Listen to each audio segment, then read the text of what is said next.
சங்கீதம் 111. அல்லேலுயா. செம்மையானவர்களுடைய சங்கத்திலும் சபையிலும் கர்த்தரை முழு இருதயத்தோடும் துதிப்பேன். கர்த்தரின் செய்கைகள் பெரியவைகளும் அவைகளில் பிரியப்படுகிற எல்லாராலும் ஆராயப்படுகிறவைகளுமாயிருக்கிறது. அவருடைய செயல் மகிமையும் மகத்துவமும் உள்ளது. அவருடைய நீதி என்றென்றைக்கும் நிற்கும். அவர் தம்முடைய அதிசயமான செய்கைகளை நினைவு கூறும்படி செய்தார். கர்த்தர் இரக்கமும் மன உருக்கமும் உள்ளவர். தமக்கு பயந்தவர்களுக்கு ஆகாரம் கொடுத்தார். தமது உடன்படிக்கையை என்றென்றைக்கும் நினைப்பார். ஜாதிகளின் சுதந்திரத்தை தமது ஜனங்களுக்கு கொடுத்ததினால் தமது கிரியைகளின் பலத்தை அவர்களுக்கு தெரியப்படுத்தினார். அவருடைய கரத்தின் கிரியைகள் சத்தியமும் நியாயமுமானவைகள். அவருடைய கட்டளைகளெல்லாம் உண்மையானவைகள்.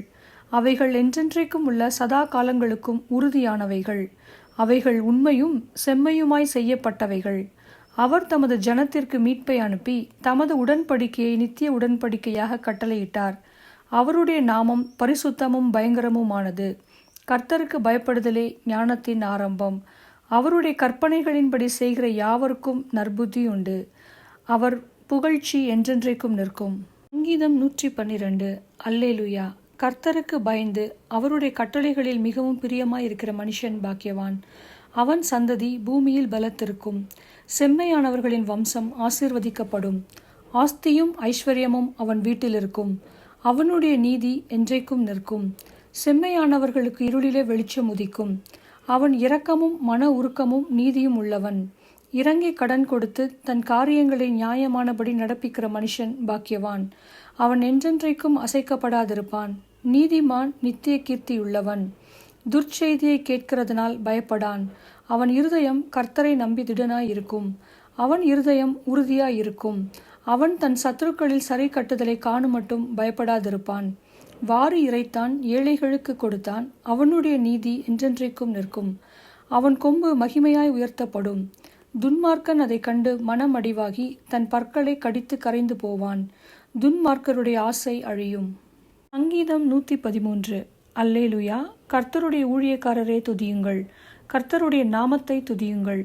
இது முதல் என்றென்றைக்கும் கர்த்தருடைய நாமம் சோஸ்தரிக்கப்பட கடவது. சூரியன் உதிக்கும் திசை தொடங்கி அது அஸ்தமிக்கும் திசை மட்டும் கர்த்தருடைய நாமம் துதிக்கப்படுவதாக.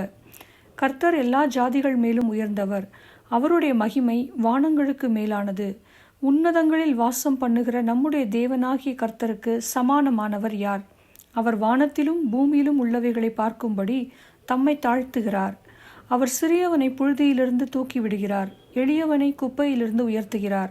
அவனை பிரபுக்களோடும் தமது ஜனத்தின் அதிபதிகளோடும் உட்கார பண்ணுகிறார். மலடியை சந்தோஷமான பிள்ளை தாய்ச்சியாக்கி வீட்டிலே குடியிருக்க பண்ணுகிறார். அல்லேலுயா.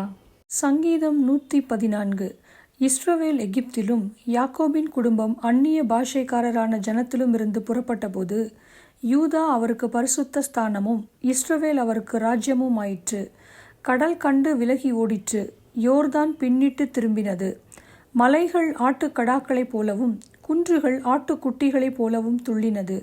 கடலே, நீ விலகி ஓடுகிறதற்கும் யோர்தானே, நீ பின்னிட்டு திரும்புகிறதற்கும், மலைகளே, நீங்கள் ஆட்டுக்கடாக்களைப் போலவும் குன்றுகளே, நீங்கள் ஆட்டுக்குட்டிகளைப் போலவும் துள்ளுகிறதற்கும் உங்களுக்கு என்ன வந்தது?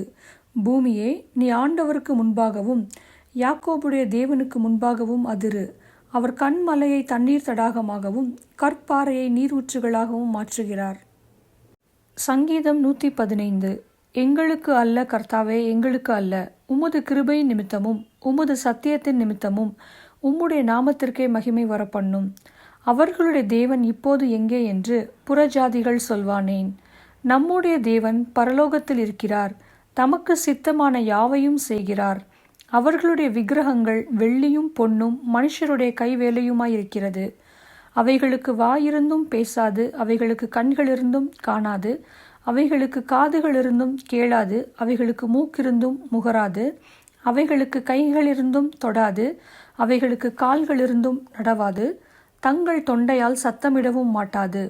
அவைகளை பண்ணுகிறவர்களும் அவைகளை நம்புகிறவர்கள் யாவரும் அவைகளைப் போலவே இருக்கிறார்கள். இஸ்ரவேலே, கர்த்தரை நம்பு. அவரே அவர்களுக்கு துணையும் அவர்களுக்கு கேடகமுமாயிருக்கிறார். ஆரோன் குடும்பத்தாரே, கர்த்தரை நம்புங்கள். அவரே அவர்களுக்கு துணையும் அவர்களுக்கு கேடகமுமாயிருக்கிறார். கர்த்தருக்கு பயப்படுகிறவர்களே, கர்த்தரை நம்புங்கள். அவரே அவர்களுக்கு துணையும் அவர்களுக்கு கேடகமுமாயிருக்கிறார். கர்த்தர் நம்மை நினைத்திருக்கிறார். அவர் ஆசீர்வதிப்பார். இஸ்ரவேல் குடும்பத்தாரை ஆசீர்வதிப்பார். அவர் ஆரோன் குடும்பத்தாரை ஆசீர்வதிப்பார். கர்த்தருக்கு பயப்படுகிற பெரியோரையும் சிறியோரையும் ஆசீர்வதிப்பார். கர்த்தர் உங்களையும் உங்கள் பிள்ளைகளையும் வர்த்திக்க பண்ணுவார். வானத்தையும் பூமியும் படைத்த கர்த்தராலே நீங்கள் ஆசீர்வதிக்கப்பட்டவர்கள். வானங்கள் கர்த்தருடையவைகள், பூமியையோ மனுபுத்திரருக்கு கொடுத்தார். மரித்தவர்களும் மௌனத்தில் இறங்குகிற அனைவரும் கர்த்தரை துதியார்கள். நாமோ இது முதல் என்றென்றைக்கும் கர்த்தரை சோஸ்தரிப்போம். அல்லேலுயா.